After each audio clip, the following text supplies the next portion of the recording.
Continuamos en esta conversación respecto al mensaje presidencial de Ollanta Humala y lo que ha generado, sobre todo en las regiones como Arequipa. Y vamos a comenzar con Ángela. Este modelo, que no el modelo económico, sino el modelo Humala, diré, ¿no? ¿Incluye o no incluye a las regiones? Así como el modelo económico no sabemos si realmente pues puede llegar a incluir o no incluir a los sectores excluidos tradicionalmente en el país, pero uno de ellos somos los provincianos, ¿no? Esta dicotomía Lima-provincias que ya parece totalmente anacrónica, claro, ¿no es cierto? En el siglo XXI, que otros países nos han superado grandemente en ese sentido. El Perú no termina de sacudirse de eso, y considerando además que es el Perú de fuera o del interior, mejor dicho, quien ha elegido a Ollanta Humala, porque recuerden ustedes que en Lima no ganó Ollanta Humala. Claro, ha sido voto de provincias. Totalmente, claro.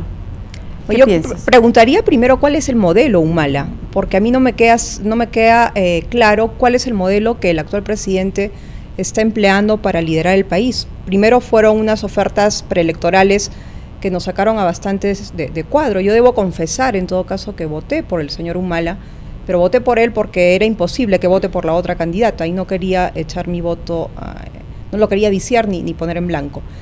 Pero yo no le veo no le veo ruta, lo he visto sin hoja, sin papel de ruta.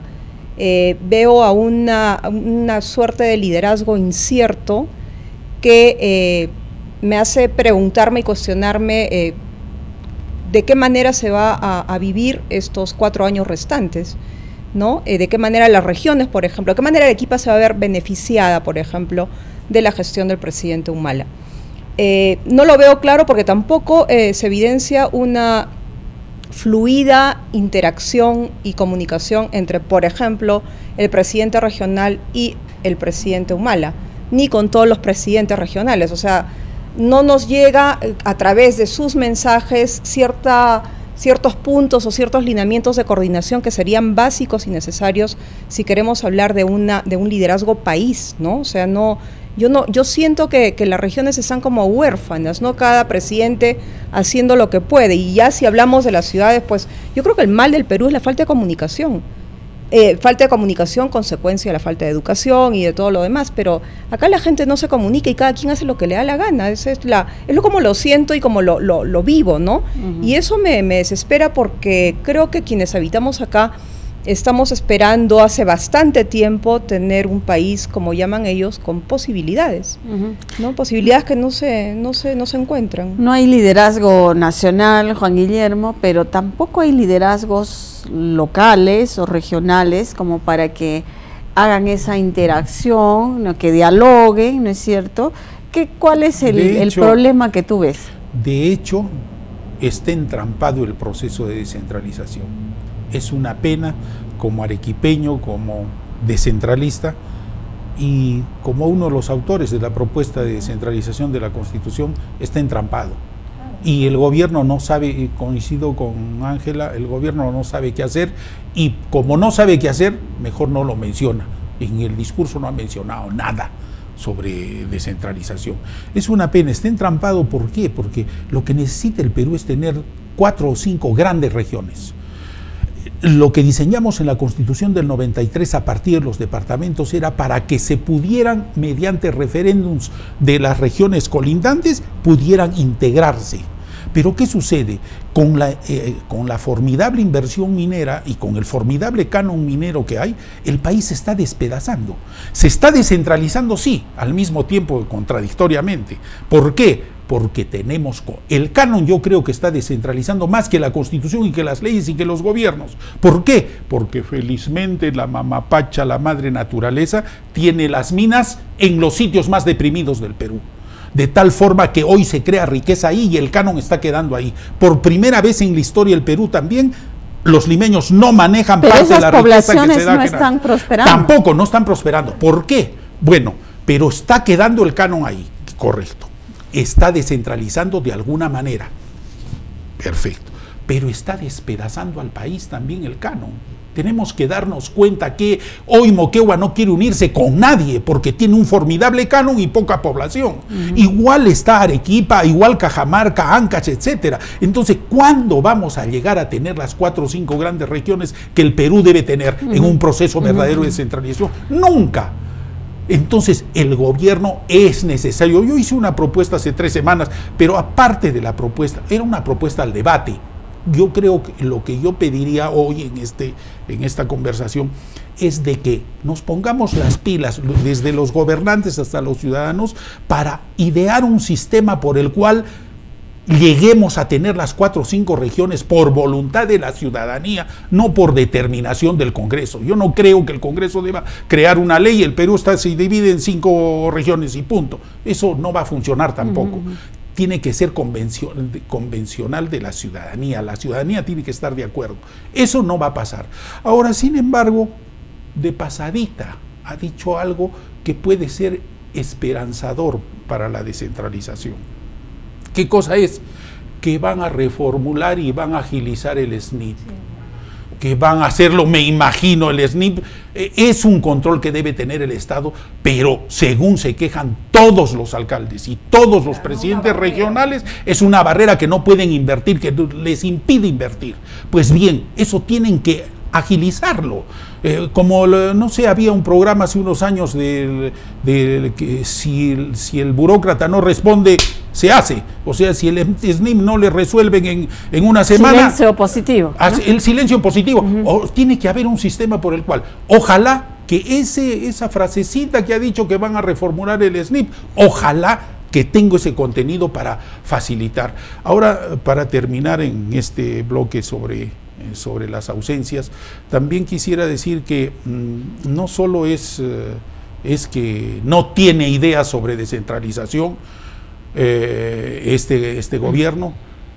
Imagino que con la inteligencia y la capacidad de Alberto Muñoz Nájar, que ha estado de secretario de descentralización, a quien le hice telefónicamente y con documentos, le he hecho llegar mi propuesta y ha convenido él que efectivamente, me imagino que él ha trabajado algo ya. Ojalá que persistan, que encuentren qué cosa hacer. Pero yo no creo que Alberto Muñoz Nájar siga en la Secretaría de Descentralización. y si tuviera alguna idea su mentor nueva, Valdés ya no está. Así es. Bueno, en esta ausencia de la regionalización, de la descentralización en el mensaje y en general en la agenda política nacional, ¿cuánta responsabilidad crees, Lucho, que tienen también los presidentes regionales? Nuestro presidente regional, Juan Manuel Guillén, desde que ha sido elegido, nunca ha querido participar en estas asambleas de presidentes regionales, que podría ser un mecanismo, ¿no?, que presionen al Ejecutivo entre todos, ¿no? Y ahora están satanizados muchos presidentes regionales. Para comenzar, Gregorio Santos de Cajamarca, por el problema de Conga, por quien, a pesar de todo lo que he leído, no he podido sentir esa antipatía que reflejan los medios limeños, porque yo creo que más allá de que pueda tener su agenda propia, qué sé yo, está haciendo lo que cualquier presidente regional tiene que hacer. Equivocados o no, si hay una oposición ahí, él tiene que recoger esas banderas, pues si no, no estaría representando. Y además, bueno, eso ya es otra discusión sobre si tienen razones o no para lo de Conga, ¿no? Pero utilizando su figura, de alguna manera se ha satanizado también a los presidentes regionales, como que tienen su propia agenda, como que son unos agitadores, que son unos irresponsables, que no saben gastar, y en fin, el país no se descentraliza, en resumen.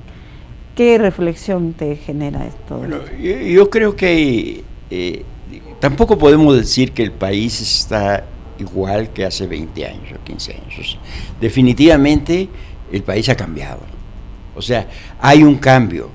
Ahora, que este cambio se ha dado no por acciones de políticas públicas, política nacional, porque el país ha crecido. Inclusive durante la época de Toledo, acordémonos que Toledo tenía menos de un dígito o de 2 dígitos de aceptación, sin embargo el país seguía, ¿no?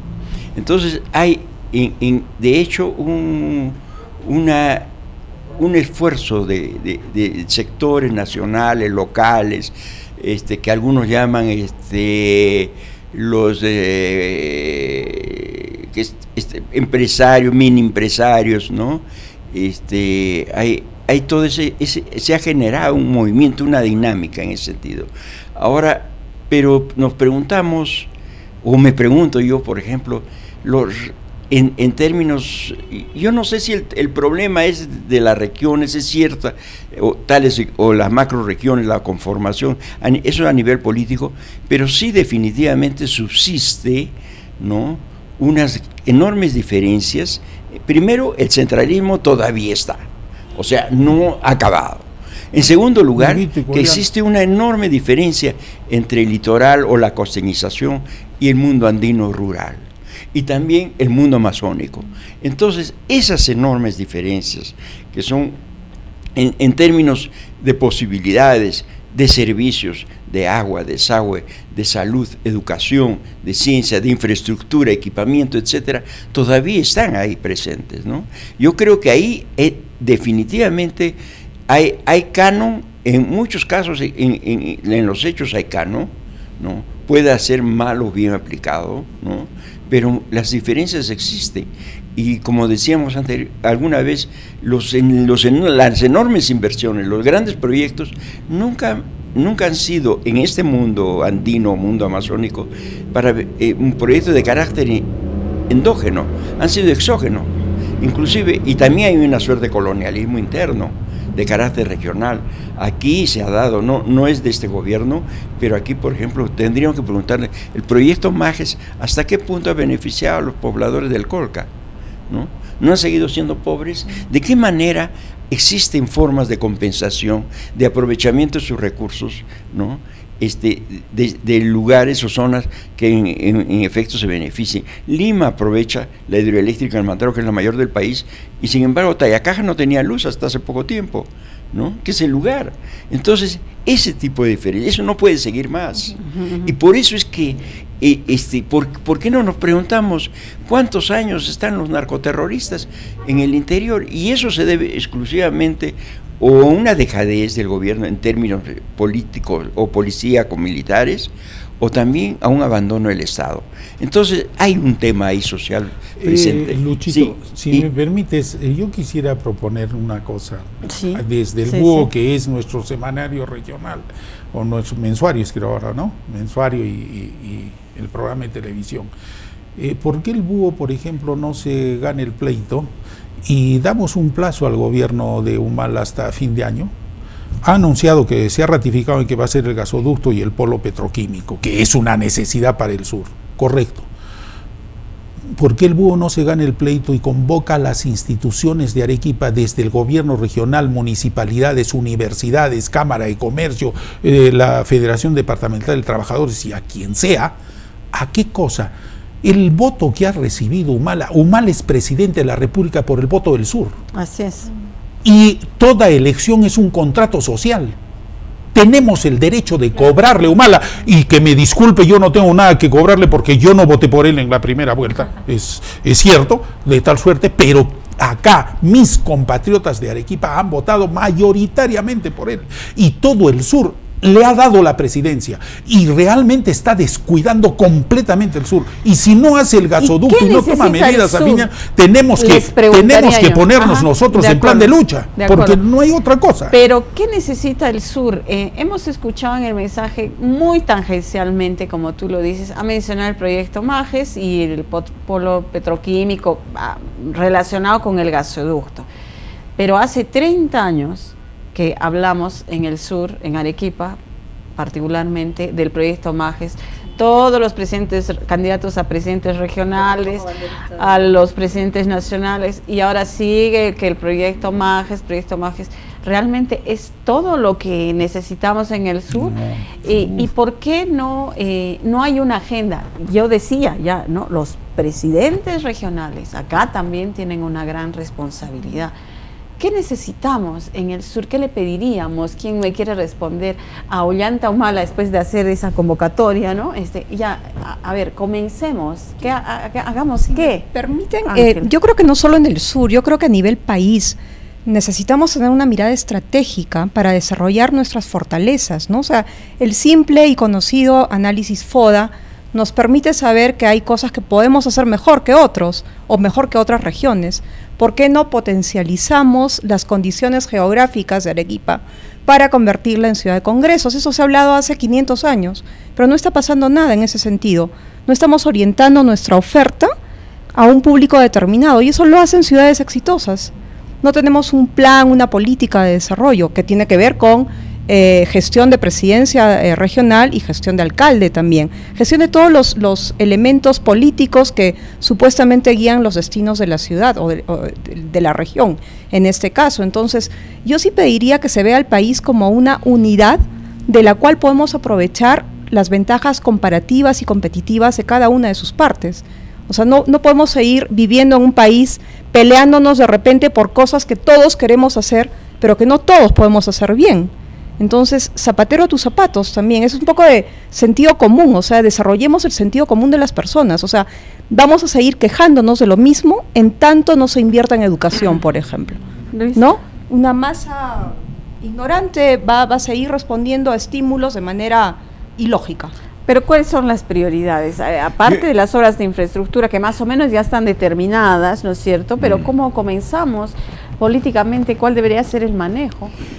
Yo creo que las prioridades están en el desarrollo sostenible, para decirlo de una forma que ya resulta un lugar común y parece trillado, pero de hecho es importantísimo. El camino que nos queda es ese. Yo creo que en principio el Perú en realidad parece lo que he venido diciendo hasta aquí, parece un tono de crítica, pesimismo, etcétera. Yo creo que el Perú es un país realmente, y nosotros somos privilegiados de vivir en este país. Yo he viajado muchísimo, conozco países desarrollados, he ido a Estados Unidos con frecuencia. Los norteamericanos se alimentan pésimo, ¿no? Tienen cosas, los europeos, cosas que no pueden tener. Lo que tenemos aquí en otros lugares es un lujo. Es decir, en términos, por ejemplo, de alimentación, ¿no? La variedad que hay aquí, la biodiversidad, ¿no? Productos ancestrales que tenemos y que no aprovechamos, o las zonas, la gran variedad de recursos naturales y de climas, es enorme. Entonces tenemos un enorme potencial en ese sentido. O sea, mi crítica en términos de modelo es que no apostemos todos a la minería. Definitivamente, yo creo que hay cosas mucho más allí que esas, y yo creo que las fuentes, porque también es cultura, servicios, y por ejemplo, generar, por decirte, en el Valle del Colca, generar especies que han venido genéticamente orgánicas, que se han venido transformando, que es parte de la domesticación ancestral, como el maíz en Urubamba, como el maíz en Cabanita, como las 52 variedades de quinoa en el Colca. Algunos dicen que en Puno hay 300 variedades de quinoa. Lo que tenemos en esos términos es impresionante.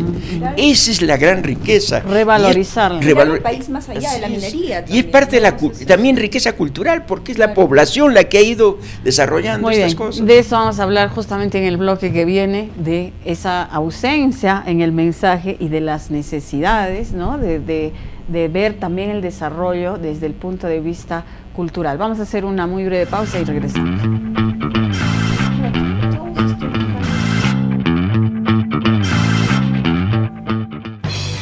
No se deje engañar y entérese en el número 8 de El Búho, la revista, de la gran estafa que se gesta con terrenos del gobierno regional. Un dramático testimonio, la madre de Sharon Paliza habla de su fallecida hija, a 3 años de ser asesinada por sus tíos.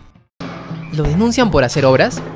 Un recuento de los juicios del alcalde Marcio Soto y sus proyectos cuestionados. Todo esto y más en El Búho, la revista. Cómprela en kioscos y cafés más cercanos. El Búho, lea de verdad.